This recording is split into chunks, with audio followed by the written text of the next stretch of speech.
Hi guys, welcome to our YouTube channel, which is Unpacking with Mishak Mate. So it was quite disappointing today because I was watching that ad hoc meeting via the Parliament channel where General Mkhwanazi was supposed to appear before the ad hoc committee to talk about some of the things that he alleged. When you remember very well, when he had that press briefing talking about police interference in SA. So it seems like the legal team was not prepared for that like proceedings because Julius Malema was mopping the floor with that legal team as well as that like chairperson. It seems like he was not ready for that proceedings because the way in which he was addressing, especially when challenged by the likes of Julius Malema, in many cases he was found wanting, just like the legal team that was appointed to be there at the ad hoc committee. So it was quite disappointing, man, because I felt like people like General Mkhwanazi are so busy. There is a lot of cases and things that he needs to like focus on. But now, when his time is being wasted in Parliament, I felt like it was so uncalled for because they spent something like 20 to 30 minutes debating. I think that was like if you call General Mkhwanazi, you must be prepared as to what is it that you are going to ask, what is it that you are going to do, because you are wasting his time. He wants to go and arrest criminals. He wants to go and deal with those who are terrorizing our communities, but to waste like 30 minutes of his time before he could speak, I find it very embarrassing, in our parliament. Like even that chairperson, like I feel like it's not fit uh, to can govern there by that committee. I believe we have brilliant people in our country. I feel like there was supposed to be someone who's better in that committee, because I feel like that committee is going to drag for a very long time because of people like him, you know.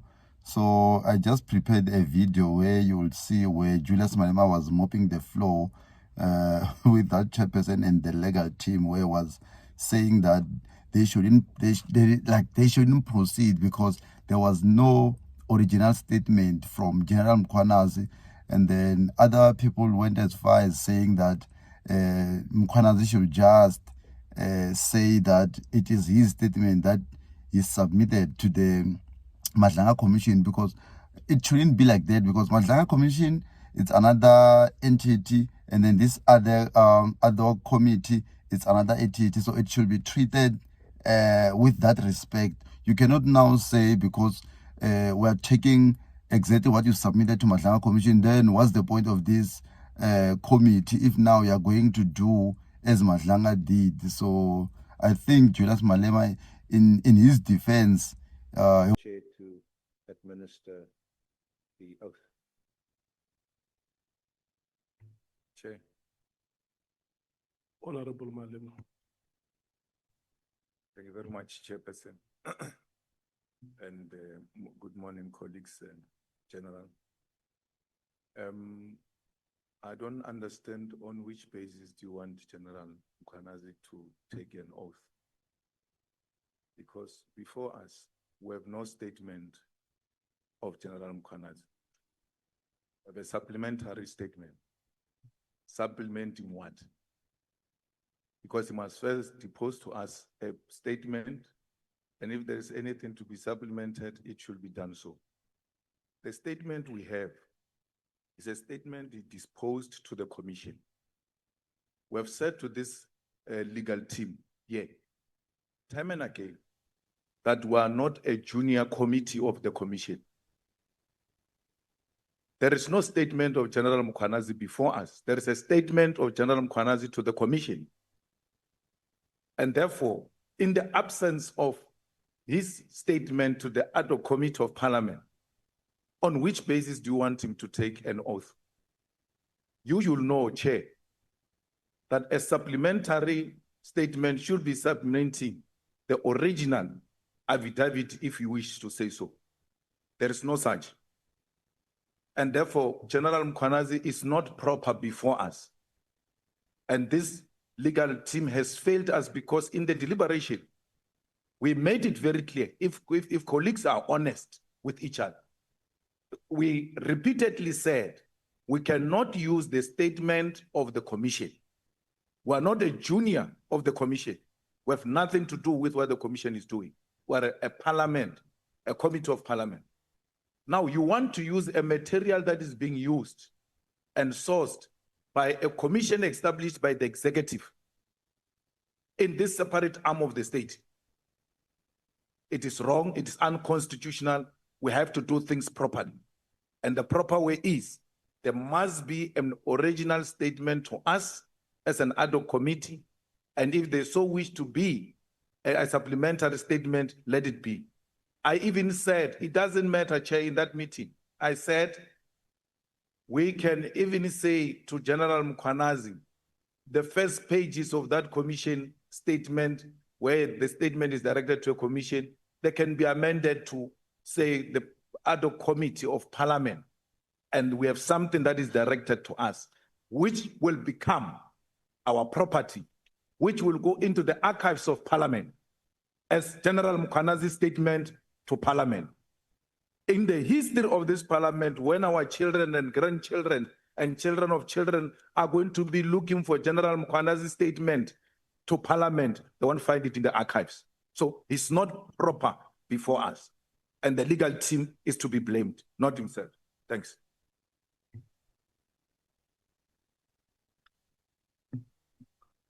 Advocate Arendse, can you please clarify that aspect? Thank you, Honorable Chair, and in response to Honorable Malema. There is, with respect, a statement before this committee. The statement has now been sworn by General Mkhwanazi. We call it a supplementary statement because much of the factual background was covered extensively by the evidence leaders in the Madlanga Commission of Inquiry, and that is the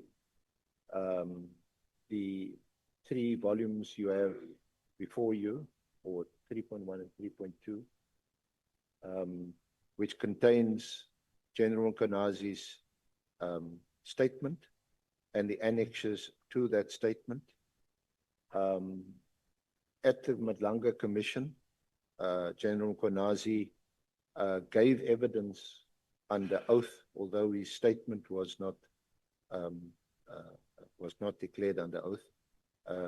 Judge Madlanga administered the oath, and he gave his evidence under oath.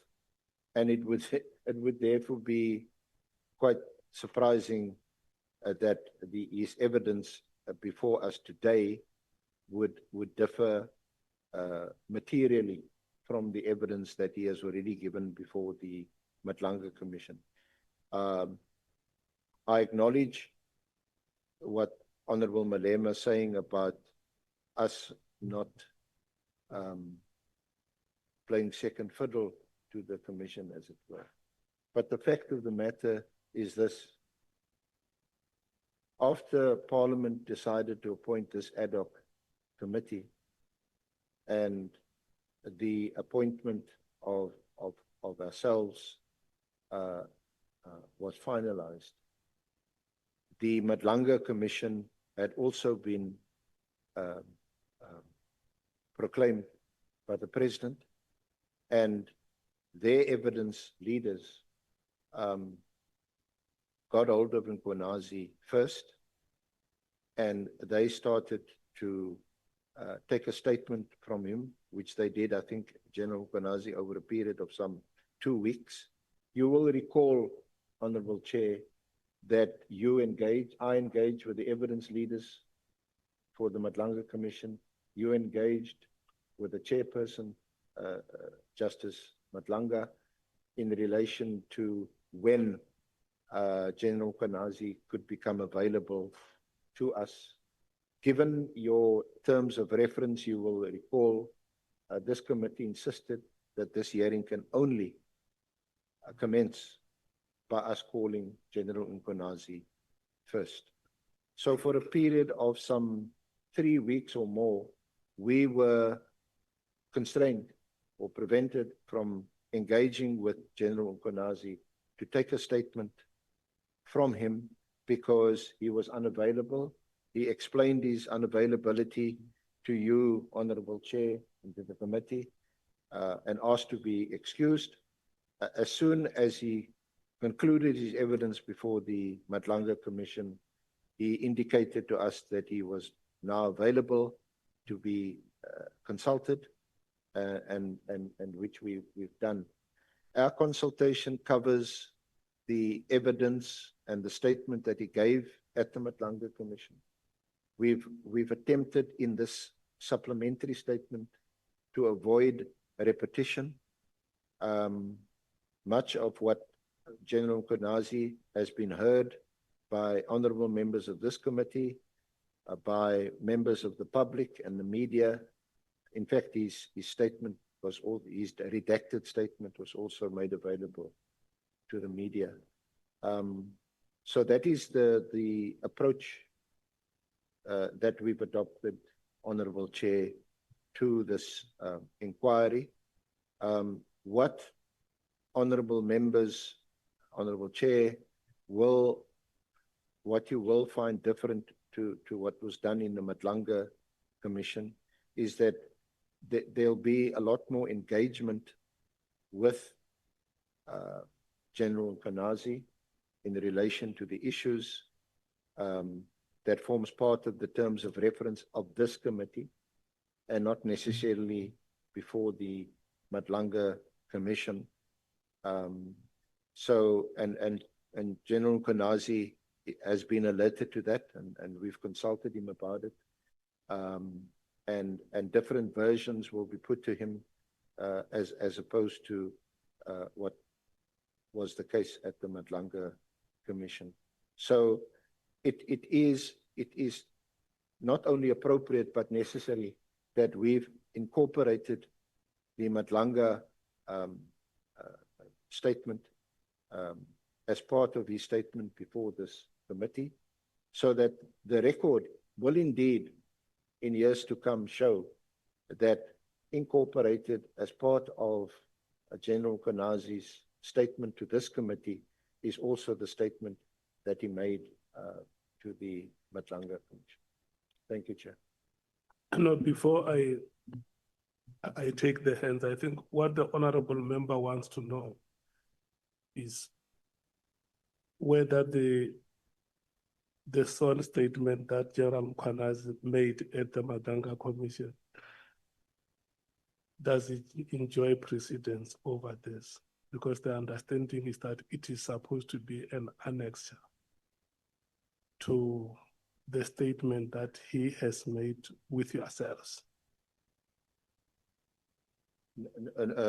No, Honorable Chair. This statement enjoys precedence, but it incorporates by reference the Madlanga Commission inquiry, and there are aspects in the statement where we will cross-reference what he said in the Madlanga. I hear what you are saying. What he's trying to say is that we have two institutions of government,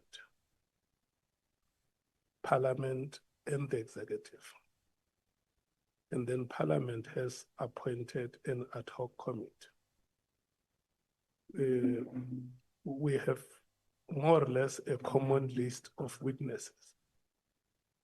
So when a witness comes here, a witness deposits a sworn statement to us in accordance with our terms of reference. And then when we come to the proceedings, we then say, this witness who is appearing before us has also appeared elsewhere. Your statement as the ad hoc committee is this one, but for ease of understanding, there is this other statement which you would have deposited elsewhere for the interest of members. you can also read it. It's not compulsory. But if you want to enrich your understanding, you can also read this other statement. That is what the honorable member wants to know. And his problem is that the word supplementary is used when this statement is supposed to be an original statement before Parliament, because it is not a document of another arm of government. It's a document of this arm of government, which is Parliament. So what we then have to understand between yourself and General Mkhwanazi is the ownership of this document. That this is the document which I myself as General Mkhwanazi had deposited before you as Parliament. And for the purpose of these proceedings, I can confirm that yes, this is the statement I made with yourselves. If there is any other statement made elsewhere, you can also go through it, it's available. But for the purpose of these proceedings, I confirm that the document before you is the document that I deposited with yourselves. Can we have that understanding? Well, there's no better person to answer that, Honorable Chair, than General Mkhwanazi himself. He can, hence I asked you if you to administer the oath. I will ask him whether this is an original statement that is made to this body. Yes, let me take the hands. Before I take you, Oscar, let me go back to Honorable Malema, because he's the one who raised this point. He may want to make follow-ups, and then the list will be in this order. It will be Honorable Malema, it will be Honorable Skosana, Honorable Nombalo, Honorable Ngola, and then Honorable Mwango. No, thanks, Chair. I think the evidence leader, and this is so unfair on General Mkhwanazi. If we had a way, we should have just asked him to step out so that we can debate this. The senior counsel can't say that. Can't say the first statement to us is supplementary statement. That coming from a senior counsel. That the first statement you make is called supplementary statement. What law are you teaching people? It's unacceptable, and we can't help them, Chair, to cure it here in front of cameras. He has to go back and do the right thing. Because even if General Mkhwanazi says, this is my statement to Parliament, but what is written on this thing is supplementary statement. You can't change it. It's here before us. You are going to call General Mkhwanazi before this committee without an original statement. Where have you ever had a situation where you are told the first statement to be disposed is supplementary statement? If we're to ask the senior counsel, where's the original statement? He won't produce it. So if this is the original statement, let it be, let them go and correct it. So it serves here properly. And then we all proceed. And what makes it painful is that it doesn't matter whether colleagues want to do whatever they want to do. We debated this matter many times in this committee and emphasized that General Mkhwanazi will have to dispose a statement to the committee, even if it means cut and paste, as long as there is an original statement to the committee. So that answer doesn't even, General Mkhwanazi doesn't get involved anywhere. He was called, he was asked questions, he was being helped by evidence leaders on how these things can be done. So to invite him now and say, is this an original statement or not? It's incorrect. He gave them what they asked him to give them. If they were not satisfied, they were supposed to come back to us. Now, the legal team does exactly what we want when we appointed the legal team. That there's no legal team which is going to take decisions on behalf of this committee. Now he goes and takes a decision that a supplementary statement will be an original statement and brings it here and embarrass us in front of cameras like we are a group of people who don't know anything. He says General Mkhwanazi took an oath at Madlanga Commission. Therefore, because he took an oath at Madlanga Commission, because we do what Madlanga has done, why should he take an oath here?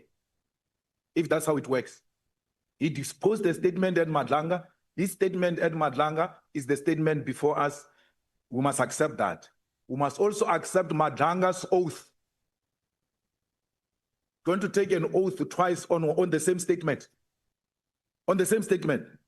There's no law that says that. I might not be a lawyer, but I'm a lawmaker.